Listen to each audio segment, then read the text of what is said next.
लहू को लिखता हूँ, लहू पानी नहीं लिखता। महलों में जो नाचती है उसे रानी नहीं लिखता। एमआईएम के लोगों पर एतमाद है लोगों का, कातिल को लिखता है कातिल, कभी मसीहा नहीं लिखता। इटाहार के इस इंतखाबी और इनकलाबी जलसे में तशरीफ फरमा डाइस पर हमारे सभी मोहसिन लीडरान, पार्टी के बहुत ही हरदिल अजीज और आप सबके खादिम और हरदिल अजीज उम्मीदवार जनाबे भाई एडवोकेट मुफक्किर इस्लाम साहब, हैदराबाद से आए हुए पार्टी के हमारे सभी मोहसिन जिम्मेदार बाप, यहाँ पर मौजूद कौम मिल्लत के और बंगाल के इस पसमानदा और पिछड़े इलाके के गयूर नौजवानों, अजीज साथियों, बुजुर्गों, उलमा किराम, मेरी नेक पाकीज़ा तरीन और गैरतमंद बहनों और बेटियों, इस वक्त मैं आपके दरमियान आया हूँ। मुझसे पहले मेरे अजीज रफीक और बिहार असम्बली के रुकन जनाबे भाई अंजार आलम साहब नईमी ने अपना तारुफ कराया है। कुछ दिक्कत हो सकती है कि आपकी भाषा बंगाली है और मैं हिंदी और उर्दू में बोलता हूं, लेकिन चूंकि आपका और हमारा रिश्ता इतना मजबूत है कि भाषा मिले न मिले दर्द हमारा एक दूसरे से मिलता है। हमारे भाषा मिले न मिले हमारे मसाइल एक दूसरे से मिलते हैं और यही वजह है कि इंसान जबान से ज़्यादा चेहरे को पहचान लेता है।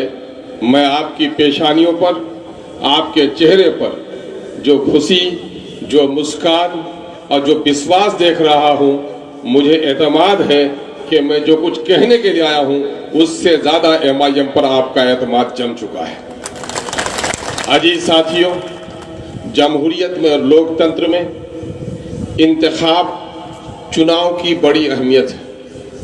दरअसल ये बोने का वक्त है। जब किसान बोने के वक्त में अच्छे बीज और अच्छे खाद का इस्तेमाल करता है तो उसकी फसल भी अच्छी होती है, और बोने के वक्त उसने अपने बीज का ख्याल नहीं रखा तो फसल के कटने के वक्त उसको बड़ी मायूसी होती है। ये भारत हमारा और आपका वतन, 130 करोड़ सारे मज़ाहिब के मानने वालों का वतन, इस वतन का कोई राजा नहीं है। ये वतन लोकतंत्र के नियमों पर चलने वाला वतन है, लेकिन आज ऐसा लग रहा है कि लोकतंत्र की हत्या हो गई है। कोई राज्य का नवाब बन बैठा है और कोई देश का बादशाह बन बैठा है। बैरिस्टर असदुद्दीन अवैसी इसी गुलामी की जंजीरों को तोड़ने की आवाज बंगाल के शोरों को देने के लिए आया। मुझे मालूम है मुर्शिदाबाद, मालदा और दिनाजपुर के लोगों, आपका और हमारा रिश्ता मजबूत रिश्ता है और हमारे और आपके दरमियान में बड़ी दूरी भी नहीं है। घंटा भर की दूरी होती है। आप किशनगंज में होते हैं और सुबह आंख बचलते हुए हम निकलते हैं और नाश्ते में आपके साथ यहाँ शामिल हो गए हैं हम। लेकिन एक दूरी है, वो दूरी है राज्य के अंदर जो सरकारें बनी हुई होती हैं, उसके राजनीतिक जो कार्यकलाप होते हैं, उसके राजनीतिक जो कार्य होते हैं, उसकी वजह से अलग अलग राज्यों के अलग अलग तौर तरीके होते हैं। लेकिन मामला ये है कि कसाई कसाई होता है, चाहे जिस तरह से काटे। कोई झटका से काटता है और कोई होले होले हलाल करता है। जान आपकी भी निकलती है, जान हमारी भी निकलती है।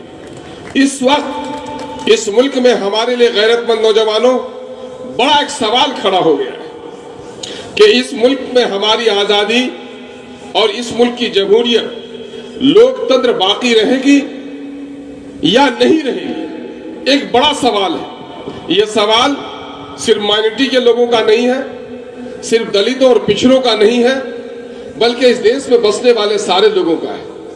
लेकिन धार्मिक उन्माद, जाति नफरत ने हमको असल मुद्दों से दूर हटा दिया है। इसी सोच को पैदा करने के लिए MIM आपको आवाज देने आई है।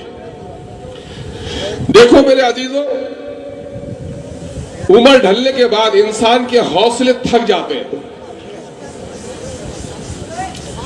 कभी ऐसा हुआ है गांव देहात में कि बहन किसी के खेत में मिट्टी लाने गई और खेत वाले ने गालियां दी तो बूढ़ा बाप सर झुकाकर समझौता कर लेता है, लेकिन जवान बेटा, जवान भाई अपने बहन पर किसी दुश्मन की गाली को बर्दाश्त करने के लिए तैयार नहीं था, बल्कि उसका गिरबान पकड़ लेता है।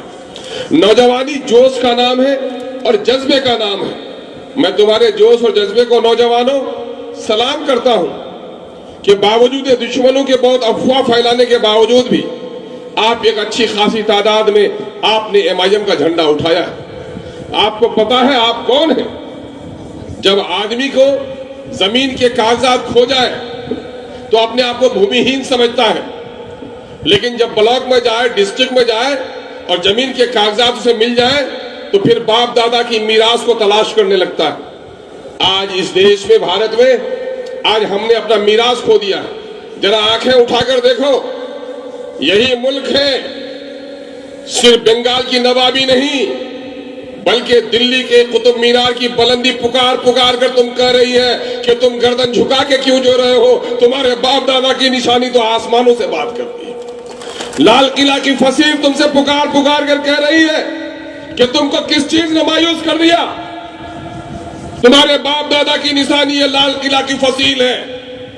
तुम्हारे चेहरे पे मुस्कान क्यों नहीं है? तुम्हारे बाप दादा की निशानी ताजमहल की चमकती हुई पत्थर तुम्हारे माजी की याद दिलाती है। हमको किसने सेकुलरिज्म का पाठ पढ़ाया और फिरका परस्ती का खौफ दिखाकर हमें लोगों ने इस आजाद भारत में एक बार फिर से गुलाम बनाने की नापाक कोशिश की है। आपके अंदर में शक्ति है, आप इनकलाब ला सकते हो। हम बंगाल के 35% अकलियत के लोगों को, 45% दलित और पिछड़े लोगों को एक पैगाम देने के लिए आए हैं, और जो अगली दूसरी जातों के जो शोषित पीड़ित लोग